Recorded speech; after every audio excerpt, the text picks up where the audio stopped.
सुप्रभातम प्रिय बच्चों, मैं सुधींद्र मिश्रा आज कक्षा 10 पाठ 2 मंत्र नामक कहानी पढ़ाने जा रहा हूं, जिसका प्रथम भाग मैंने अगले दिन पढ़ाया था। अब आप लोग जहां से बाकी है वहां से पढ़िए। देखिए, जब वह बूढ़ा बार बार आग्रह किया लेकिन डॉक्टर साहब नहीं माने और अपनी गाड़ी पर बैठ कर के बोले कल सवेरे आना। फिर उसके बाद मोटर चली गई। इसे देखिए, मोटर चली गई। बूढ़ा कई मिनट तक मूर्ति की भांति निश्चल खड़ा रहा। संसार में ऐसे भी मनुष्य होते हैं जो अपने आमोद प्रमोद के आगे किसी की जान की भी परवाह नहीं करते। शायद इसका उसे अब भी विश्वास न आता था। सभ्य संसार इतना निर्मम, इतना कठोर है, इसका ऐसा मनभेदी अनुभव अब तक ना हुआ था। वह उन पुराने जमाने के जीवों में था जो लगी हुई आग को बुझाने, मुर्दे को कंधा देने, किसी के छप्पर को उठाने और किसी कलह को शांत करने के लिए सदैव तैयार रहते थे। अर्थात वह वृद्ध आदमी उस जमाने का व्यक्ति था जिस जमाने में लोग आग लग जाने पर आग बुझाने के लिए दौड़ते थे, मुर्दे को कंधा देते थे। जैसा कि आज मुर्दे को कंधा देने नहीं बल्कि एक मतलब जो है साथ देने के लिए चले जाते हैं। अब जो है सवारी से मुर्दा जाता है और ना उसको कोई कंधा देता है और ना तो मतलब जो उसके साथ कोई सहानुभूति होती है। केवल बस जो है एक मतलब फॉर्मेलिटी अदा करने के लिए लोग चले जाते हैं। लेकिन वह बूढ़ा उस जमाने का था जब लोग कंधा देते थे। किसी के छप्पर को उठाने की बात आती थी तो अब वहाँ भी सहयोग करते थे। किसी का विवाद होता, कलहमय झगड़ा होता था, उसको भी शांत करने के लिए भी सदैव तैयार रहते थे कि इन दोनों के बीच में झगड़ा ना हो। अब आज के लोग झगड़ा करवाने के लिए जाते हैं। जब तक बूढ़े को मोटर दिखाई दी वह खड़ा टकटकी लगाए उस ओर ताकता रहा। शायद उसे अब भी डॉक्टर साहब के लौट आने की आशा थी। फिर उसने कहारों से डोली उठाने को कहा। डोली जिधर से आई थी उधर ही चली गई। चारों ओर से निराश होकर वह चड्ढा के पास आया था। इनकी बड़ी तारीफ सुनी थी। यहाँ से निराश होकर फिर वह किसी दूसरे डॉक्टर के पास न गया, किस्मत ठोंक ली। यहाँ तक शायद मैंने आप लोगों को पढ़ाया था। अब उसके बाद देखिए, उसी रात को उसका हंसता खेलता 7 साल का बालक अपनी बाल लीला समाप्त करके इस संसार से सिधार गया। अर्थात उसी रात उसका 7 साल का लड़का अपनी बाल लीला समाप्त करके साथ अपने बचपन को समाप्त करके ही बचपन में ही इस संसार से सिधार गया। अर्थात उसकी मृत्यु हो गई। बूढ़े माँ बाप के जीवन का वही एक आधार था, अर्थात वही एक लड़का उनका आधार था। इसी का मुँह देख कर वे जीते थे। इस दीपक के बुझते ही जीवन की अंधेरी रात भाए भाए करने लगी। बुढ़ापे की विशाल ममता टूटे हुए हृदय से निकलकर उस अंधकार में आर्त स्वर से रोने लगी। कई साल गुजर गए। अब जो है उसके बेटे को मरे हुए कई साल व्यतीत हो गए। डॉक्टर चड्ढा ने खूब यश और धन कमाया, लेकिन इसके साथ ही अपने स्वास्थ्य की रक्षा भी की, जो एक असाधारण बात थी। यह उनके नियमित जीवन का आशीर्वाद था कि 50 वर्ष की अवस्था में उनकी चुस्ती और फुर्ती युवकों को भी लज्जित करती था। अर्थात डॉक्टर साहब का स्वास्थ्य बड़ा अच्छा था। उनके हर एक काम का समय नियत था, मतलब ठीक समय पर काम करते थे, ठीक समय पर उठते थे, ठीक समय पर जागते थे और ठीक समय पर ही अपना कार्य करते थे, व्यायाम करते थे। इस नियम से वह जौ भर भी न टलते थे। अर्थात नियम का पालन पूर्ण ढंग से करते थे। बहुधा लोग स्वास्थ्य के नियमों का पालन उस समय करते हैं जब रोगी हो जाते हैं। जब लोग रोगी हो जाते हैं तब नियमों का पालन करने लगते हैं रोग के निराकरण के लिए। डॉक्टर चड्ढा उपचार और संयम का रहस्य खूब समझते थे, क्योंकि वे चिकित्सक स्वयं थे। इसलिए अच्छी तरह से जानते थे कि अगर जो है हम मतलब जब नियमों का पालन करते रहेंगे तो बीमार ही नहीं होंगे। इसलिए वे पहले से ही नियमों का पालन करते थे और व्यायाम करते थे, नियम के अधीन थे। उनकी संतान संख्या भी इसी नियम के अधीन थी। अर्थात उनके केवल 2 बच्चे हुए, एक लड़का और एक लड़की। श्रीमती तीसरी संतान न हुई। इसलिए श्रीमती चड्ढा भी अभी जवान मालूम पड़ती थी, ऐसा अर्थात बिल्कुल युवा मालूम पड़ती थी। लड़कों का तो विवाह हो लड़की का तो विवाह हो चुका था, लड़का कॉलेज में पढ़ता था। चड्ढा के लड़की की शादी हो चुकी थी और लड़का जो है कॉलेज में पढ़ता था। वही माता पिता के जीवन का आधार था। शील और विनय का पुतला, बड़ा ही रसिक, बड़ा ही उदार, विद्यालय का गौरव, युवक समाज की शोभा, ये सब उसके विशेषण थे। मुखमंडल से तेज की छटा सी निकलती थी। आज उसी की 20वीं सालगिरह थी, अर्थात आज उनके लड़के की 20वीं सालगिरह थी, अर्थात वह अब 20 वर्ष का हो चुका था। संध्या का समय था। हरी हरी घास पर कुर्सियां बिछी हुई थी। शहर के रईस और हुक्काम एक तरफ, मतलब रईस लोग, बड़े बड़े लोग एक तरफ बैठे हुए थे और कॉलेज के छात्र दूसरी तरफ बैठे भोजन कर रहे थे, अर्थात उस समय पार्टी का आयोजन चल रहा था। बिजली के प्रकाश से सारा मैदान जगमगा रहा था। आमोद प्रमोद का सामान भी जमा था, अर्थात खेल कूद के लिए भी सामान वहाँ रखे हुए थे कि लोग अब छात्र अपना मनोरंजन भी करें। छोटा सा प्रहसन खेलने की तैयारी थी। प्रहसन का मतलब होता है नाटक। छोटा सा नाटक खेलने की तैयारी थी। प्रहसन स्वयं कैलाश नाथ ने लिखा था, वही मुख्य एक्टर भी था इस समय, अर्थात उनके लड़के का नाम था कैलाश। इस समय वह एक रेशमी कमीज पहने, नंगे सिर नंगे पांव इधर से उधर मित्रों की आवभगत का मतलब स्वागत में लगा हुआ था।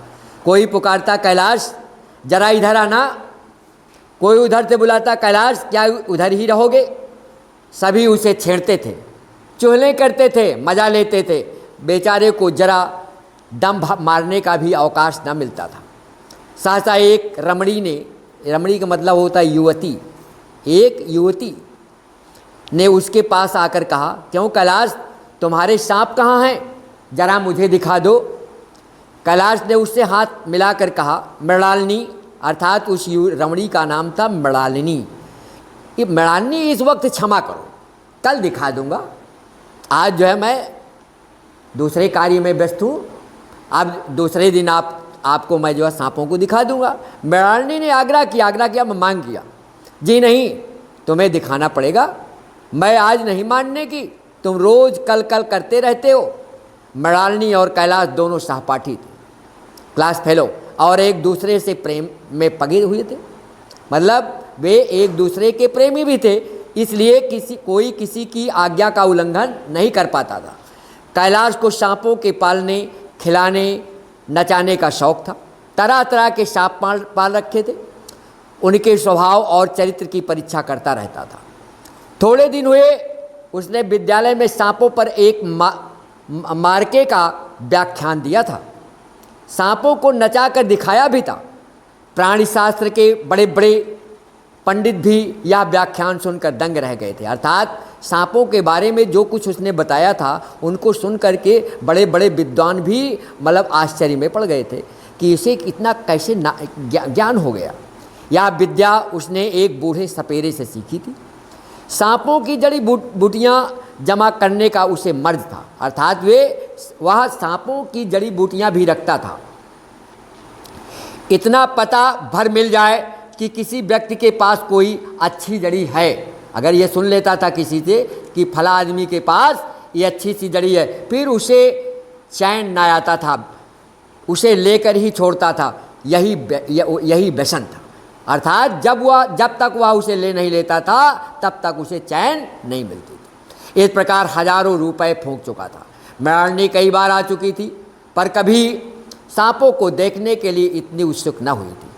कह नहीं सकते आज उसकी उत्सुकता सचमुच जाग गई थी। आज इतनी ज़्यादा उत्सुकता उसकी बढ़ गई थी कि कुछ कहा नहीं जा सकता।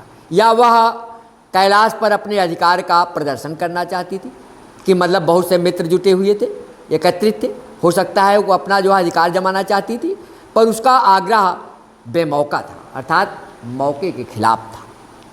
कोठरी में कितनी भीड़ लग जाएगी, भीड़ को देखकर सांप कितने चौंकेंगे और रात के समय उन्हें छेड़ा जाना कितना बुरा लगेगा, इन बातों का उसे जरा भी ध्यान ना आया। अर्थात उसने इस बात पर थोड़ा भी ध्यान नहीं दिया कि रात में सांपों को नहीं छेड़ा जाना चाहिए और उनको कितना बुरा लगेगा। ये इन सब बातों पर कुछ विश्वास भीड़ लग जाने पर वो चौंकेंगे। आज बातों का ध्यान नहीं रखा। कैलाश ने कहा, नहीं, कल ज़रूर दिखा दूंगा, इस वक्त अच्छी तरह दिखा भी ना सकूंगा, कमरे में तेल रखने की भी जगह न मिलेगी, अर्थात इतनी ज़्यादा भीड़ हो जाएगी कि अच्छी तरह से देख भी ना पाओगी। एक महाशय ने छेड़कर कहा, दिखा क्यों नहीं देते? जरा सी बात के लिए इतना टाल मटोल क्यों कर रहे हो? मिस गोविंद हरगिज न मानना, देखें कैसे नहीं दिखाते। दूसरे महाशय ने और रद्दा चढ़ाया और उस पानी चढ़ाया। मिस गोविंद इतनी सीधी और भोली हैं, तभी आप इतना मिजाज करते हैं। दूसरी सुंदरी होती तो इसी बात पर बिगड़ खड़ी होती। इतना रद्दा चढ़ा रहे थे। तीसरे साहब ने मजाक उड़ाया, आजी बोलना छोड़ देती, भला कोई बात है? इस पर आपका दावा है कि मृणालिनी के लिए जान हाजिर है। मृणालिनी ने देखा कि ये सौदे उसे रंग पर चढ़ा रहे हैं, जो लड़के थे ना उसे रंग पर चढ़ा रहे, तब वो बोली, आप लोग मेरी वकालत न करें, मैं खुद अपनी वकालत कर लूँगी। मैं इस वक्त सांपों का तमाशा नहीं देखना चाहती, चलो छुट्टी हुई। जब उसने समझ लिया कि ये लोग जो है रद्दे पर रद्दा चढ़ाए चले जा रहे हैं, तो उसने कहा कि अब मैं जो है सांपों का तमाशा नहीं देखना चाहती। इस पर मित्रों ने ठहाका लगाया। एक साहब बोले, देखना तो आप सब कुछ चाहें, पर कोई दिखाए भी तो।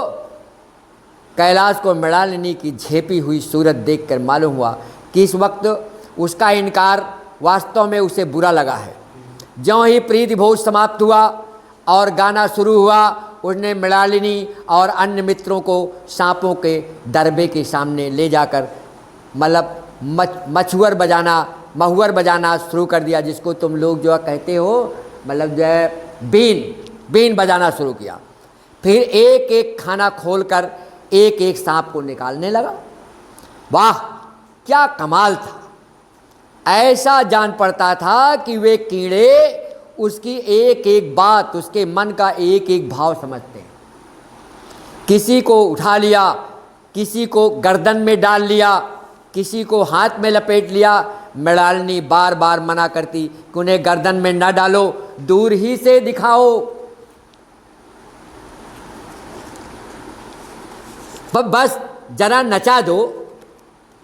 कैलाश की गर्दन में सांपों को लिपटते देखकर उसकी जान निकल जाती थी। पछता रही थी कि मैंने व्यर्थ ही इनसे सांप दिखाने को कहा। अब वह डरने लगी थी कि बेकार में ही मैंने कह दिया कि सांपों को दिखा दो, मगर कैलाश एक न सुनता था। प्रेमिका के सम्मुख अपनी सर्पकला प्रदर्शन का ऐसा अवसर पाकर वह कब चूकता। एक मित्र ने टीका की, दांत तोड़ डाले होंगे। उसने जो है मतलब व्यंग कसा कि इसके दांत तोड़ दिया होगा, तभी जो है गले में लपेट ले रहा है, बट इसके दांत नहीं होंगे।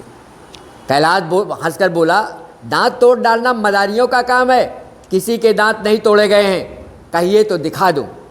कहकर उसने एक काले सांप को पकड़ लिया और बोला, मेरे पास इससे बड़ा और जहरीला सांप दूसरा नहीं है।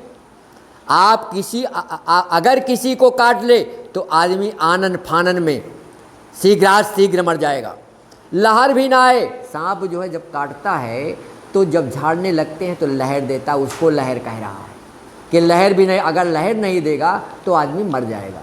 सांप स्वयं जो है लहर देता है, फन को ऐसे ऐसे करके जहाँ रहता है, जब झाड़ने लगते हैं तो अपने फन को हिला हिला करके ऐसे, तब उसका जहर धीरे धीरे कम हो जाता है। इसी को कहते हैं लहर देना। तो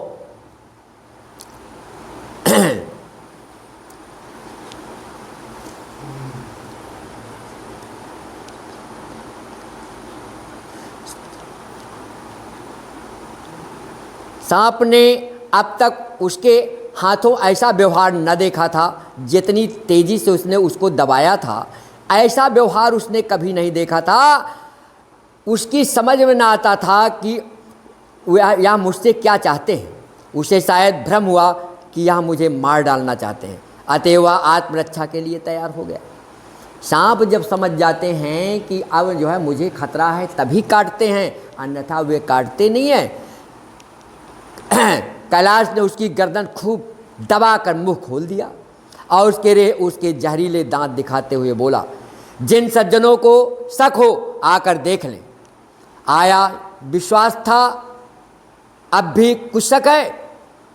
आया विश्वास या अब भी शक है? मित्रों ने आकर उसके दांत देखे और चकित हो गए। प्रत्यक्ष प्रमाण के सामने संदेह को स्थान कहा। मित्रों की शंका निवारण करके कैलाश ने सांप की गर्दन ढीली कर दी और उसे जमीन पर रखना चाहा, पर वह काला गेहूमन क्रोध से पागल हो रहा था। अर्थात सांप की गर्दन जब पकड़ ली तो सांप ने सोचा कि यह मुझे मार डालना चाहते हैं, और जैसे ही उसे छोड़ा, गर्दन नरम पड़ते ही उसने सिर उठाकर कैलाश की उंगली में जोर से काटा और वहाँ से भागा। कैलाश की उंगली से टप टप खून टपकने लगा। उसने जोर से उंगली दबा ली और अपने कमरे की तरफ दौड़ा। वहाँ मेज की दराज में एक जड़ी रखी हुई थी जिसे पीस कर लगा देने से घातक विष भी रफू हो जाता था। मित्रों में हलचल पड़ गई।